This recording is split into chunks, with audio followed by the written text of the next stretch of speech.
আমার নাম তামজিদ, আমার বয়স 10 বছর, আমি কি মা বাবার সাথে ঘুমাতে পারবো?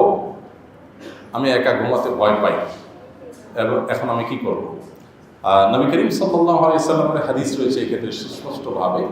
তিনি বলেছেন, মুরু আওলাদাকুম বিসসালাতি ওয়া হুম আবনাউ সাব'i সিনিন, তোমাদের সন্তানদেরকে 7 বছর বয়স হলে নামাজের নির্দেশ করো। ওয়াদরিবুহুম ইযা বালাগু 10, 10 বছর হলে তাদেরকে নামাজ না পড়লে শাসন করো। ছেলেদের সন্তানদের ব্যাপারে 10 বছর বয়স হয়ে গেলে তাদের বিছানা পৃথক করার নির্দেশ নবী সাল্লাল্লাহু আলাইহি ওয়াসাল্লাম দিয়েছেন। এখন হতে পারে কোনো বাসায় একটাই ছেলে, সে অন্য রুমে শুবে, এটা তার ভয় হয়। তো তার ভয় দূর করার জন্য আস্তে আস্তে অভ্যস্ত করা উচিত। প্রথমে বাবার সাথে শুলো, পরে আস্তে আস্তে একদিন গেল, 2 দিন গেল, একা একা শুলো, কিছু সময় একা শুলো, কিছু সময় সাথে শুলো, এভাবে থেকে থেকে অভ্যস্ত করতে হবে। অনেক পরিবারে আছে ছেলে মেয়ে, তারা দেখা যায় যে অনেক বড় হওয়ার পরও দেখা যায় মা বাবার সাথে শোয়, এটা উচিত না। আমরা বেশি আধুনিক হতে গিয়ে নিজেদের ধ্বংস অনেক সময় ডেকে আনি।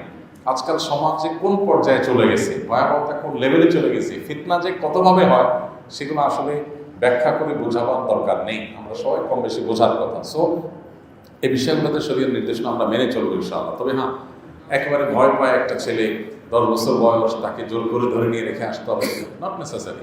তাকে তো অভ্যাসটা আরও আগে থেকে করানো দরকার ছিল। 7 বছর, 6 বছর, 5 বছর, তখন থেকে আস্তে আস্তে একই রুমে পাশাপাশি শোয়াবে। এমনকি 10 বছর হয়ে গেছে, এখন পাশের রুমে এসে একা একা শুতে ভয় পায়, তাহলে ঠিক আছে, একই রুমে শুবে, কিন্তু আলাদা একটা ছোট্ট করে একটা খাট তার জন্য তৈরি করে নেবে, আলাদা বিছানা শুবে। এভাবে একই রুমে থাকতে পারে।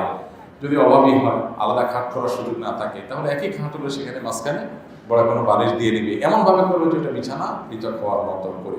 হাজারো অনাচারের পথ বন্ধ হয় এই পদ্ধতির কারণে।